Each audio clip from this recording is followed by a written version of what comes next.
Yes, I've started recording and I'm going to share my screen. So any point of time, if you have any doubt, you please feel free to ask me, stop me anytime you want. Okay. So let me share my screen.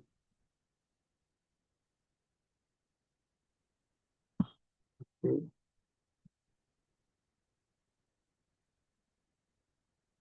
Okay, is my screen visible? Yes, yes. All right. So I will just turn the PPT mode.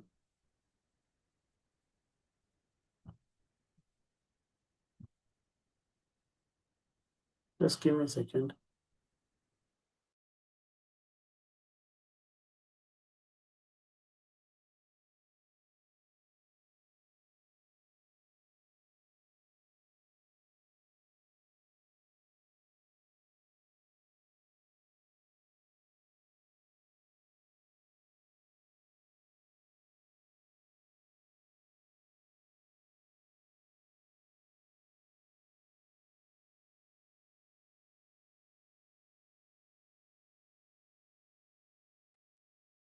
Okay. So we were talking about Bhagavad Gita to be manual of life, and like you see in this picture, something which was barren land initially, it becomes very green as we introduce Bhagavad Gita in our life.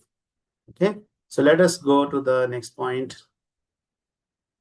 Arjuna before and after hearing Bhagavad Gita. You see, in the beginning, Arjuna's condition was he was confused. It is not that he was not very powerful. It is not that he was very, having a lot of property, money with him. Everything was with him, but why was he sad, and what was his confusion is something which you can understand here. In the similar manner, all of us, some people admit, some people do not admit, but everybody has got some or the other doubt in their mind, something which is holding them up, some kind of fear which is there in the mind, some kind of hesitation which is there, which is not allowing us to perform at our best. Right, in the offices we hear that we need to perform at our best, but how can we perform at our best when we are not happy, when we are not confident? So that is what Bhagavad Gita gives us. So see, Lord Krishna is giving all these concepts to Arjuna. There are 18 chapters which are spoken in Bhagavad Gita, and in 700 shlokas, the nectar is coming out where Krishna is giving all the situations, all the remedies, how the confusions can be removed in our mind. Just imagine a situation, you can just close your eyes and think a situation where there is no fear. We go out, there is no fear at all. We have a lot of fears, right? Fear of disease, fear of death, fear of broken relationships, fear of our unsecure future. That is why we take a lot of policies, right? So that our future is secure. But when we hear Bhagavad Gita, the fear will run away from our mind. Like if you go to a forest and there are a lot of small animals are there, but when the lion enters and roars very loudly, and then small animals will run away from there. In the same manner, when you have Bhagavad Gita coming into your life, the Bhagavad Gita is the words, the points which are spoken by God Himself. See, we cannot see God, right, with our senses currently. Even Arjuna was not able to see the Virat Swarup of Krishna. So when we are able to see God, how we are seeing when by hearing, okay, he is saying like that. That we can definitely hear, right? So Krishna is saying we have to do this. We don't have to do this, and this will be the result. And today's topic is something related to it. There is a shloka which Lord Krishna has told two times in Bhagavad Gita. There should be something special about it. Otherwise, why would Krishna repeat something two times, right? Why Krishna has to repeat? So that shloka I will tell you. But before that, yes, this was the situation. You see here, Arjuna was having doubt, and he says, "Karpanya dosho pohata subhava prachami tuam dharma sammod cheta yash shreyas kar bhumi nischedam tanme shishyasteham shadiman tuam prapannam." This shloka is Bhagavad Gita 2.7, where Arjuna is praying to Krishna that, my dear Lord, you know everything. You know the past, you know the present, you know the future. So you please guide me what I should be doing in this situation. Now, what was situation of Arjuna? He was supposed to fight with his own cousin brothers. So he said, I will go to the forest. Why should I fight? But then Krishna gave such nice Bhagavad Gita knowledge. And then in the end, you see Arjuna is very powerful, confident, and standing with his bow and arrow and ready to do his duty. So yes, Bhagavad Gita tells us how we should do our duty efficiently. Everybody is doing our duty, right? When we go to office, we have a duty to take care. When we come home, as a parent, we have a duty. As a child, we have a duty. As a son, as a daughter, we have a duty. And mind you, we cannot do our duty until unless our foundation are strong. Nowadays, the generation has become Instagram reel generation, where they're just learning everything from the reels, which is not the proper foundation. They are forgetting the Vedic system which was there with us, and that is where ISKCON is coming forward and taking this opportunity and giving this session, this knowledge free of cost. So we have a bona fide sampradaya. We are not from Instagram. We are not from something which doesn't have its root. We have our roots and foundation in the Brahma Madhva Gaudiya Sampradaya, which is started by Lord Brahma, followed by Narad Maharishi, and more than 30 acharyas are there in the line. So you see, Arjuna's situation is very confident and happy. So I was talking about stress, fear, and also Bhagavad Gita is a kind of meditation when we learn what we should do so we can do our siddhis, we can understand our real position, and then we will be out of our, the so-called problems which we think it is existing, so-called fear, so-called unhappiness will go away from our life. Why does it go away? Because Bhagavad Gita tells us that we are not the body, we are the spirit. So this was our first topic that, we again and again we change lives. In this one, you see there's a small baby in the womb, then the child grown up, then little more, then he has become adult, then he started growing old, and then in the end he dies. Then again he takes birth. So in the same manner, dehno insman yatha dehe kaumaram yovanam jara tatha dehantara praptir dhiras tatra namuhyati. That is the shloka, Bhagavad Gita, chapter number 2, shloka number 13. It talks about how can we be stress free, because there's nothing to lose. Only thing to lose is that, are we doing our duty properly or not? So if we are doing our duty properly, then we don't have to worry about anything. Krishna says in Bhagavad Gita, karpan nido he says karman nivadikarestu ma phaleshu kadachana. He says you do your duty properly, and then I will give as per what is good for you. So see, Krishna is teaching so many nice wonderful things. And then we spoke about the mantra, the power of mantra. See, the mantra is very powerful. It is required. Everybody utilize the mantra. There was a musician in the court of Akbar the Great. So the musician, what his name is Tansen. So when he wanted rain to come, so he used to sing Megh Malhar. So when he was singing Megh Malhar, it used to actually rain, right? No cloud seeding required, no scientific method required. He used to just sing, and it has got such powerful vibrations. The power of mantra was so strong that it used to actually rain. And not only this, if you see Arjuna going to Gurukul and all the children going to Gurukul, and how they used to fight in the battle, they never used to carry all the weapons, only a couple of bow and arrow. But when they are shooting some astra like Brahmastra or Meghastra or Narayanastra, so that astra is not with them. They used to chant some mantra and keeping their hands on top, and that astra used to appear. That is the power of mantra. So unfortunately, in the Kali Yuga, those mantras are not very powerful because we are not having so much of capacity to remember the mantras. That is why in the Kali Yuga there is another mantra which is coming, which is mentioned in the Kali Santaran Upanishad. Very clearly, it is mentioned if you chant this mantra, then you can eliminate the difficulties of Kali Yuga. Kali Yuga, there are a lot of problems, right?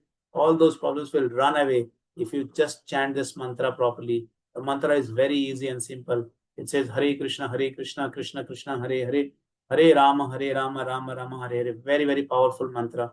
So you just chant this mantra, and this mantra is going to eliminate the negative effects of Kali Yuga, right? People say, oh, there are somebody who is spreading negativity. This mantra is for you. People say that, there is somebody who's doing black magic in my life. This mantra is for you, right? People says, I am having a lot of fear in my heart. This mantra is for you.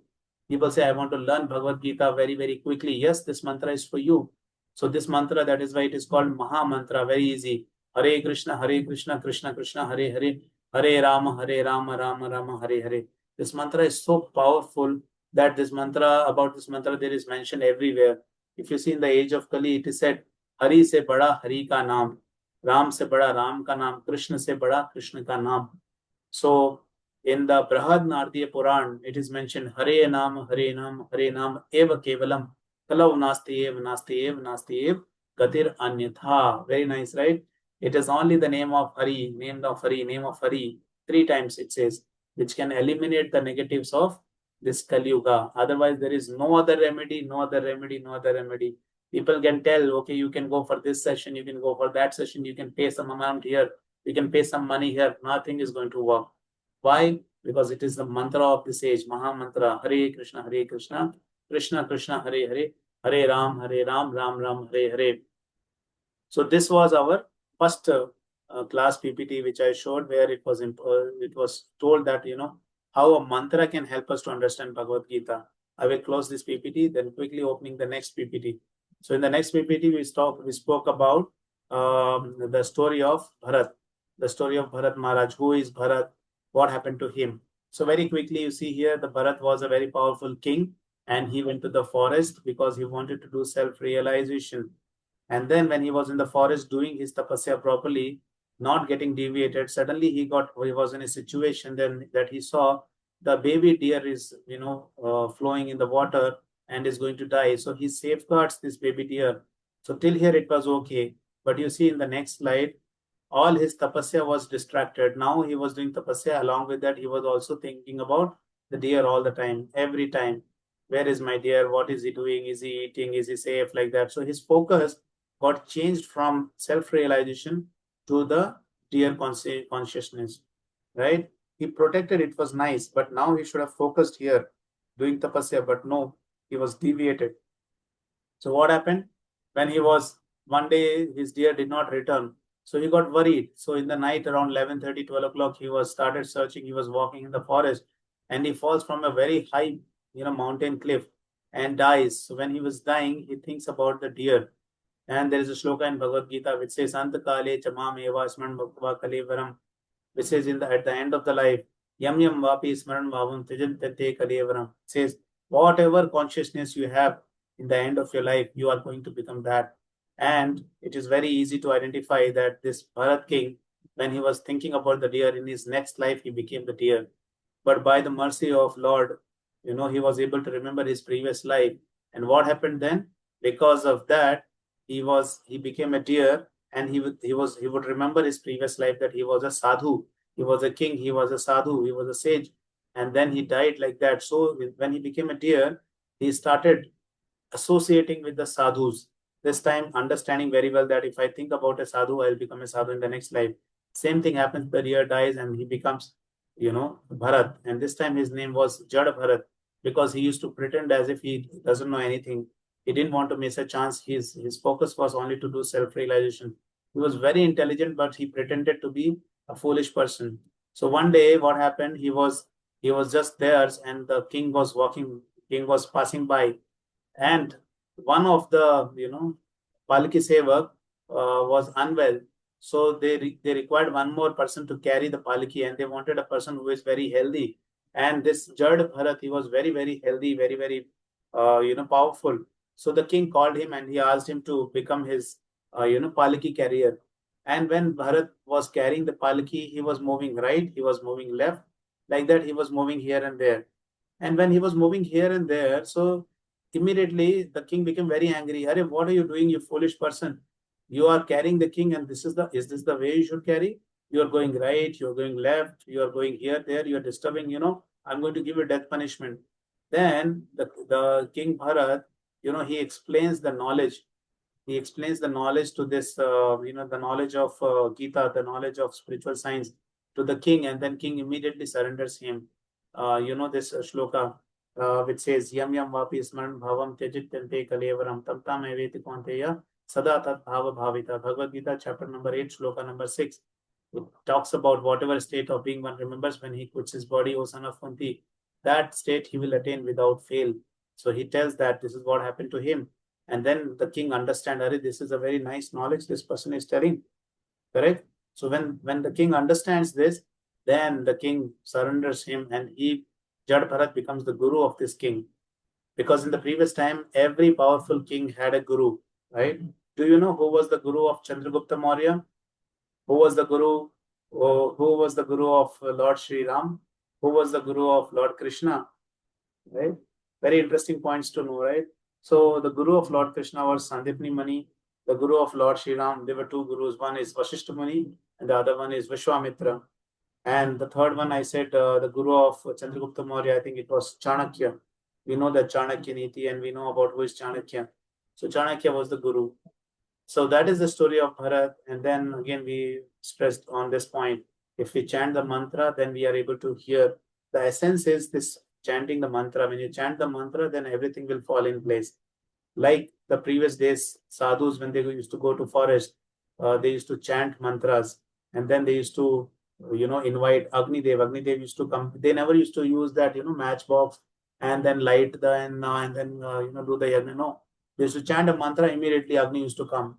They used to chant mantra, and then these Gurukul boys, they used to get bow, arrow, and astras in their hand. And like we gave the example of Birbal. So Birbal and Tansin. So Tansin, when he used to chant mantra, Megh Malhar, immediately it used to rain. So that is the power of mantra. So in the age of Kali, very simple mantra is there. You should chant this mantra at least in the first class. I told people should chant at least 11 times. And in the second class, I told people should chant 11 times in the morning and 11 times in the evening. And now I'm requesting you all, and you can communicate with me in the WhatsApp that I'm chanting these mantra for so many minutes or so many times like that. Then you see how the reciprocation happens. See, in order to achieve results, we have to do something. If we don't do something, then there will not be any outcomes. We have made this free classes for all of you, but there are some activities which you need to do. Otherwise, that knowledge will not come. Just by hearing once in a week will not be sufficient enough. So my request is that when you are not in the class, like from Monday to Saturday, you must chant this mantra at least minimum 11 times in the morning and 11 times in the evening. And you see, this mantra is going to transform your life. It is going to protect you from all the negative energies, and it is going to give you that knowledge that will help you to understand the spiritual concepts. Otherwise, we cannot understand just by watching Instagram reels or watching a movie from Bollywood or something spoken about my neighbor. It will not help us. We have to understand. Like if you have health issue, you go to a doctor. Okay. Yes, Mahanya, you can ask your question. I have been like before I used to chant for like 16 times. Like I would ask, I Mhm. would talk to Krishna and I would really like continuously like in one go I would chant for like 16 times before I Mhm. used to do that. And now even though I try a lot, I'm not able to chant 16 times. It's like maximum 7 times I'll be able to do it. And Okay. that too, I should take break, but I just can't focus on the chanting. Mhm. I don't know, like what's happening. Yeah, it happens. Like sometimes there are situations which distract our mind, like it happened to the Bharat, King Bharat, and it's a very good question. The answer is, Manya, that we have to try, we have to keep trying. Best thing is to associate with somebody who is already doing that. Right? I'll give you a very very simple example. Say if I want to learn drinking, how I should drink every weekend. So I don't have to do much. I have to just go and sit with the person who is already drinking, and he's going to teach me everything, and I'm going to become a drunkard very soon, right? So in the same manner, Yeah. if in your situation, if you want some help in chanting, then you must associate with somebody who is chanting. Like we are having this chanting session in the morning every day. Same link which is there in our group. No, same link. If you join between, we start early in the morning, 4:30 till 6:30. We have this time. So if you see how devotees chant for 2 hours, you join somewhere in between any time, which is suitable for you, 10-15 minutes, and you see that when somebody is chanting, you will also feel like encouraged to chant, and that time it will be easy because you are a part of the group. I can also relate with one more example. See, in my office, when I conduct interviews for the new batch, when we are hiring. So for IBM, when I'm conducting interviews, I see that, when we have a group drive, a lot of people come for the interview. So that time, it becomes easy for people to get in because there is a bigger requirement and big group is being interviewed. Rather than, one single interview being scheduled and one person alone trying somewhere becomes difficult. When you have a drive, you get more opportunity to get hired. In the same manner, if you associate with people like the same link you use, and Mani, I bet you if you use this link, maybe tomorrow morning you try, there will be minimum 20 to 30 people who will be chanting. One person will lead, other person will remain on mute, and they can hear and continue chanting. At that time, I bet you 11 times is very easy for you.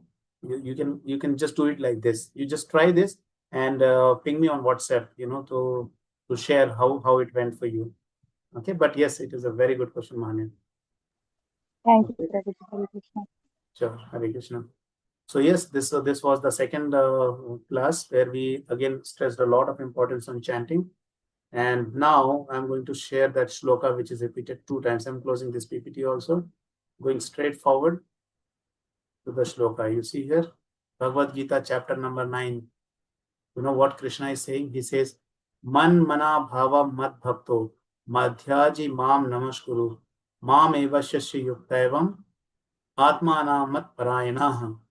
Bhagavad Gita, chapter number 9, shloka number 34. Let us see the translation. He says, engage your mind always in thinking of me. Become my devotee. Offer obeisances to me and worship me. Being completely absorbed in me, surely you will come to me. So such a nice, concept. So you understand the meaning of me here. When God is saying, you think of me, then there is nothing harm, nothing wrong can happen to us. Because why? Because you are in touch with God. You are thinking about God. You are thinking always. When you're thinking, you are actually with God. It is not a material person that oh, I'm thinking about him, but how can the person with me? No, when you're thinking about God, the God is with you. Krishna is standing with you, and he says, become my devotee. See, such a clear instruction in Bhagavad Gita. People who say that what is the message of Bhagavad Gita, very clearly he's saying, become my devotee. He's saying you offer obeisances, do pranam to me, worship me, and when you are completely absorbed in me, you will come to me. Right? Very simple. So coming to me doesn't mean that you are going to die and there is a thing to worry. Coming to me, Krishna says, when people die, they have different destinations. Some people go to Devata's planet. Some people go to the hellish planet. Like that, there are a lot of description which is there in the Garuda Puran. Not going deeper into it, but when Krishna says he'll come to me, there is another planet which says Goloka planet where Krishna resides, and when you go there, there is no problems, nothing, no issues. We never come back again. There is no birth, there is no death again and again. There is no calamities, no fights. Everything is very nice, and we get same beautiful body, four-handed forms, and glowing face, right? So it happens to us. But even before we go there, Krishna comes in our life, and our life becomes sorted. There are a lot of unwanted things which we can get engaged to, but Krishna, just saves us from all such problems. So I'll give you an example. Today we had this Sunday program, like I was mentioning last time. Sunday program we go, and in the Sunday program we all meet, we do some service. So I will post couple of videos in the group after the class, and I will post this recording also. And you see that there were some wonderful devotees who came together, and we cooked for 500 people. We served rice, dal, jaggery rice, curd rice, papad, like that wonderful menu we prepared, and we distributed food to everybody who came to the temple, and it is free of cost. And it was such a happiness, when I was purchasing those items, when I was doing cooking, and you can see me also in some of the videos there, and it was so nice.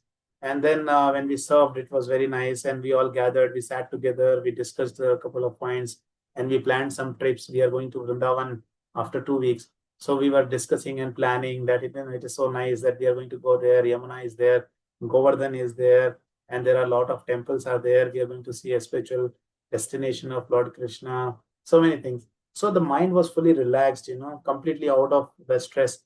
The stress is only so-called problems, it is not the ultimate issue. Sometimes we take stress too much. And like I remember one person, he was taking a lot of work stress. So I told him that, it will not take much time for your company to find a replacement for you. So take care of your health first. You know, do your duty, do your best, but don't be stressful and do your duty. You can do only what you can do, right? So then he was very happy that, okay, yeah, because many times we think, okay, I have to do this, I have to do this, I have to do this, and we are stressful. People are getting blood pressure, a lot of issues. But the point is, I can do only what I can do, right? And everything depends upon the will and wish of God. After I do my hard work, everything is on God. So why should I worry so much? There are a lot of opportunities. We think it's a end of the world, but no, it is not end of the world. So that is the point we have to remember. So Krishna is saying here that you engage your mind in thinking of me. It's very easy. When you are hearing Gita classes, when you are hearing some stories of Krishna, then our mind automatically, goes in thinking of Krishna. I mean, when you're thinking of Krishna, then the Kali effect, the negativity will run away from you. Because if something negative comes, they will say, "Arey, what are you thinking? You're thinking about God." Then I will stay away. He's like sun. God is like sun. So when sun is shining, it can never be dark. Sun is shining strong, so it can never be dark at point of the time. So it can be dark only when sun is not present. So when you're thinking of Krishna, when you're thinking of God in your mind, your sun is present with you, then there cannot be any effect of the darkness. So see, this is the beauty of this Gita. I was telling last time, when you come to the temple, I can give you a copy free of cost, where it talks about, it gives word by word Sanskrit meaning, and then it gives translation, and then it gives the definition also. This particular purport, which is given by His Divine Grace A.C. Bhaktivedanta Swami Srila Prabhupada, who is the founder Acharya. So what he did, he collected, the commentary of a lot of Acharyas, and then he gave the essence in this. So you can read this. It is also available in Veda Base. If you go to Veda Base and type Bhagavad Gita 9.34, or if you go to Google also, let me show it to you so that it is easy for you. You can just type VG 9.34. If you type like this, you're going to get the first link, Veda Base. If you click on this, you're going to get the Bhagavad Gita available. So I have read Gita, a lot of shlokas when I was sitting in office. Just open a tab and read Gita. Just imagine sitting in the office and you're in touch with Gita. You don't have to prepare for a particular time, wait for the weekend, go for Sunday. No, it is the 21st century, and we have all the technology in place which we can use in the service of the Lord for our purification and our connection with God.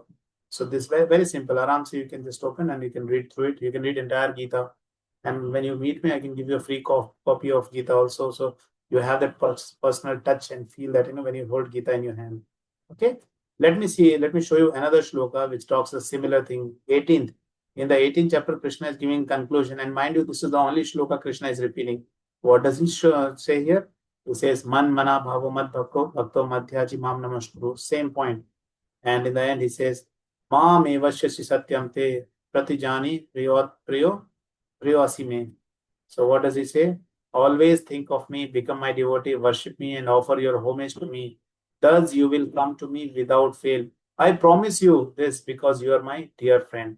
So see, this assurance is getting added. Krishna is saying, I promise you. In the beginning, 9.34, it was a kind of instruction that you do this, you do this, you do this, that will happen. But here, if you see 18.34, Krishna is very clearly saying, I promise you because you are my dear friend. And just imagine if you become friend of Krishna, what will happen. I will quickly read this part so that you understand the purport, what does it come. And then I will open for question and answers. The most confidential part of knowledge is that one should become a pure devotee of Krishna and always think of him and act for him. One should not become an official meditator. Life should be modeled that one will always have the chance to think of Krishna. One should always act in such a way that all his daily activities are in connection with Krishna. He should arrange his life in such a way that throughout the 24 hours he cannot but think of Krishna. And the Lord's promise is that anyone who is in such pure Krishna consciousness, will certainly return to the abode of Krishna, where he will be engaged in the association of Krishna face to face. This most confidential part of knowledge is spoken to Arjuna because he is the dear friend of Krishna. Everyone who follows the path of Arjuna can become dear friend to Krishna and obtain same perfection as Arjuna. The word, the words stress that one should concentrate his mind upon Krishna, the very form with two hands carrying a flute, the bluish boy with a beautiful face and peacock feather in his hair. There are descriptions of Krishna found in Brahma Samhita and other literatures. One should fix his mind on his original form of Godhead, Krishna. One should not even divert his attention to the form of Lord. The Lord has multi forms as Vishnu, Narayana, Rama, Varaha, etc. But a devotee should concentrate his mind on the form that was present before Arjuna. Concentration of the mind on the form of Krishna constitutes the most confidential part of knowledge. And this is disclosed to Arjuna because Arjuna is the most dear friend of Krishna. So, see, this is the most confidential part, right? many people they are following spirituality. I'll share for a minute. So what I'm saying, many people they are following different ways of spirituality. Some people say I go to this temple. Some people say I'm worshiping this person. Some people say I'm worshiping that. But here in Bhagavad Gita, our scripture very clearly it is saying that we should concentrate on the two-handed form of Krishna, and then we will be like having complete complete stress-free atmosphere, and we can actually go to the planet of Krishna. See, that's the beauty of it. Okay. So, quick recap of what we discussed today in the interest of time, and then I will open for all the questions or all the comments, whatever you have. So, first one we discussed about the summary of Gita, that we were talking about what was why Gita is called the manual of life. Then we spoke about position of Arjuna before and after hearing Gita, and then later on we talked about the power of mantra, right? And that was the first session. Then in the second session we spoke about the story of King Bharat. So we always think I am this person, this is my body, and I look like this, but that is not the end. There are 84 lakh species of life which are present, and we transmigrate lot many times before we get a human body. So that's the point, and that is what we heard in the story of Bharat Maharaj. He was a king, then he became a sadhu, then he dies thinking of a deer, he becomes a deer. Then he was with the sages in his deer body. And then when he dies, he become another human, which is Bharat. His name was Jad Bharat. Then he came in contact with the king. He explained him the spiritual science, and then all the doubts of the mind from the king were removed, and immediately he appointed Bharat as his the priest of his kingdom.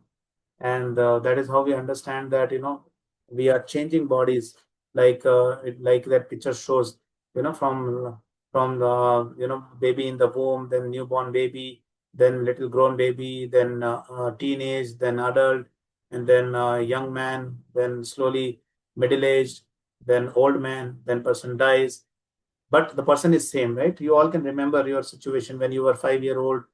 If you go and see your picture, you'll remember, oh, this was me, right? I know what happened that point of time. Somebody told me something, or somebody gave me a chocolate. You'll remember some good or bad memories, because you're the same. But your body is changed. In the same manner, when we die, our body is changed. We go to a new body. Simple as that. There's nothing to fear. There's nothing to worry about. Only thing we need to worry about is that, am I doing my duty properly? Because I carry my action and reaction. Whatever action I'm doing, there will be reactions to all the actions. So I'll take a pause here, and I welcome all the questions now. Hare Krishna. So you can ask any question, whatever related topic you had, or anything you want me to include in the upcoming sessions. Also, you can mention.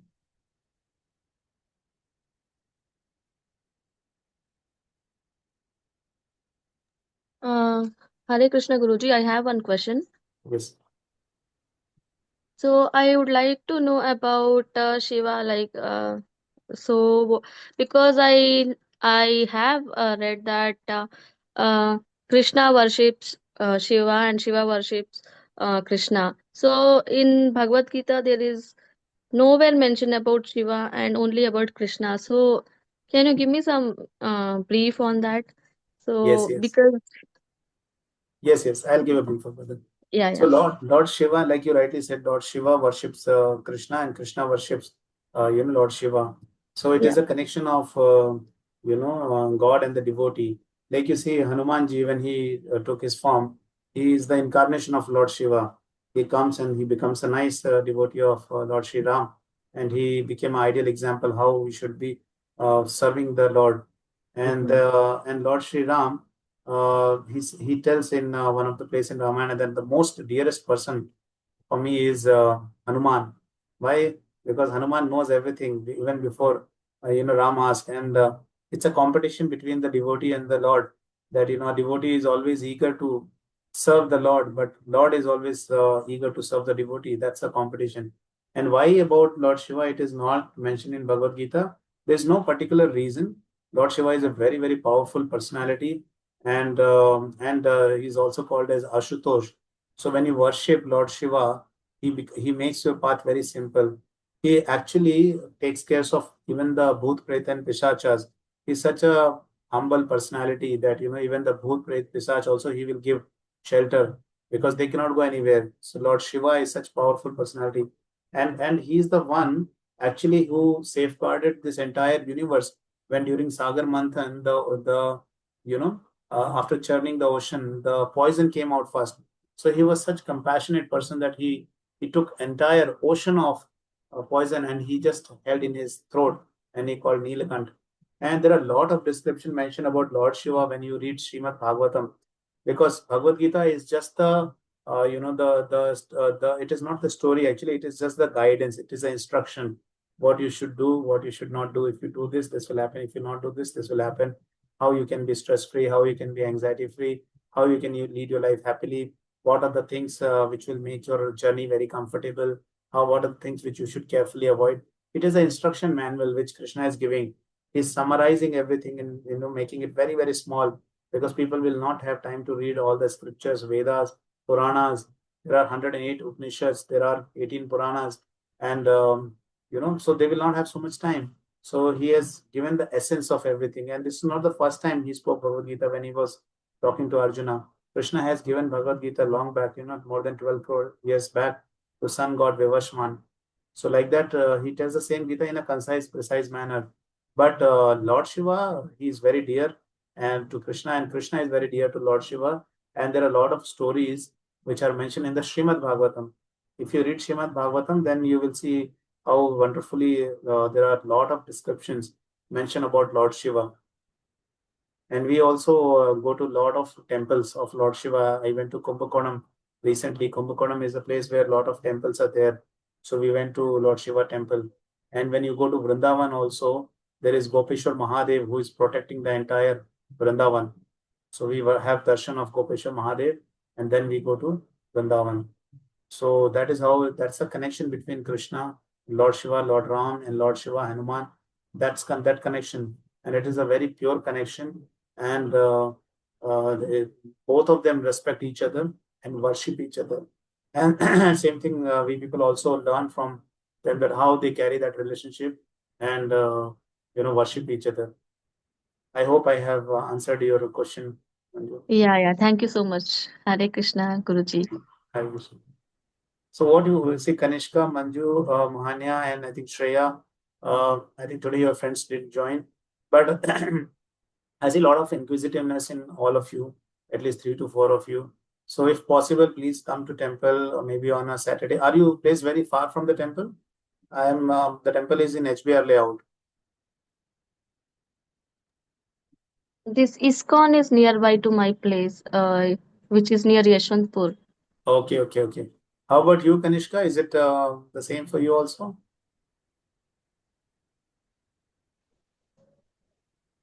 Or Mahanya, is it the same for you also? Yes, Guruji, the Rajatinagar ISKCON is like nearby Okay, to okay, okay, no problem. Shreya, how No about problem. you? I will try to come. So in HPR layout. Yes, yes. I can send the location in the group only. I think you all are there in the group, no? Yeah. Okay, I'll send the yes, Guruji. location. Probably let us meet. One of the Sunday. I can also give you a free copy of Bhagavad Gita and more personal connect. We can talk for some time, and we can take Japmala one round. You can do on a daily basis, and slowly we'll progress. There are a lot of certification program also which is called does, which will provide you a certification that you are a Shraddhavan if you're doing one round like that. As you progress, you keep getting a lot of certifications. The idea is you learn Bhagavad Gita very quickly, and not only learn, you start following, applying in our life, in your life. So that is the beautiful part of it. Yeah, definitely, Guruji, definitely. Sure, We'll sure. meet. So it was nice meeting all of you. I wish you a very, very happy and blissful Krishna conscious week ahead. The next week should be very blissful for you. And please pray for me also because we have also working week, and we shall connect next week. So I will send a message in the group about the next class also. And weekend is my off, Saturday or Sunday. So anytime which is suitable for you, you all can come together so that I can show you the temple, I can show you the Goshala and give you some prasadam also. Hare Krishna. Yeah. Thank you for joining. Have a blissful week ahead. Thank you. Hare Krishna. Thank you so much. Same to you, Guruji. Hare Thank you. Krishna. Hare Krishna. Thank you, Guruji. Hare Krishna. Thank you. Hare Krishna. Hare Hare Krishna. Krishna Guruji. Hare Krishna. Hare Krishna. Hare Krishna. Thank you. You can drop. Hare Krishna.